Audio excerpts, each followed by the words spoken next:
જય શ્રી કૃષ્ણ મારા પ્યારા વ્યુઅર્સ. મારો મોબાઈલ છે 9987463722. મારી ચેનલને લાઈક શેર સબસ્ક્રાઈબ જરૂર કરજો. હવે વિડીયો શરૂ કરતાં પહેલાં સૌ પોતપોતાનો બેલ્ટ બાંધી લો.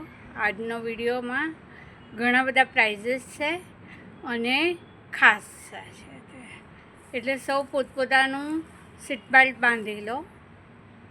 હવે આજ મને મારા સાસુએ કીધું કે વહુ બેટા, આજે આપણા ઘરે મહેમાન આવવાના છે, તો હું ભીંડો લઈને આવી છું, તો ભીંડાનું શાક સરસ મજાનું બનાવજો અને એમાં ચડિયાતો મસાલો કરજો. એટલે એણે કીધું 2 કિલો ભીંડા લાવી છું, ભીંડા બહુ મોંઘા છે, એટલે જરા ચડિયાતો મસાલો કરજો. એટલે મેં કીધું ઠીક છે.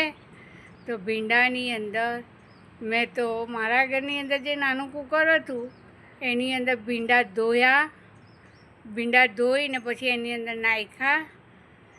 અડધો છે તે 2 કિલો તેલ નાખ્યું અને 2 કિલો ભીંડા હતા એટલે 100 ગ્રામ મરચાં આદુની પેસ્ટ નાખી, 2.5 કિલો લાલ મરચું નાખ્યું, 50 ગ્રામ લીલા મરચાં આદુની પેસ્ટ નાખી અને 1 કિલો મીઠું નાખ્યું, ચણાનો લોટ નાખ્યો અને હળદર ધાણા જીરું બધું 1-1 કિલો નાખી દીધું અને પછી મૂકી દીધું કુકર ગેસ પર. તો ગેસ ઉપર તો બાપરે બાપ ખોલ્યું તો અંદર અલ્યા ભાઈ મને હજી હાથ દુખે છે મારો, કારણ કે કુકર ખુલતું ન, કુકર ખુલી ગયું પણ અંદરથી ચમચો હલાવ કરું તો ખુલે, ઉખડતું જ નથી. હવે આ જે મને ઉખાડી આપશે ને એને હું 2 કરોડનું ઇનામ આપીશ છે તે, એટલે આવી જાઓ તમે જલ્દીથી 2 મિનિટમાં 2 કરોડ રોકડા લઈ જાઓ છે તે. હવે બીજું છે તે, હવે મેં છે તે મને મારી સાસુએ મારી સાસુએ મને એમ કહ્યું કે તું જળમાં પાણી રેડ, હું ભોળી એમ સમજી કે ચૂલામાં પાણી રેડ. જમકુડી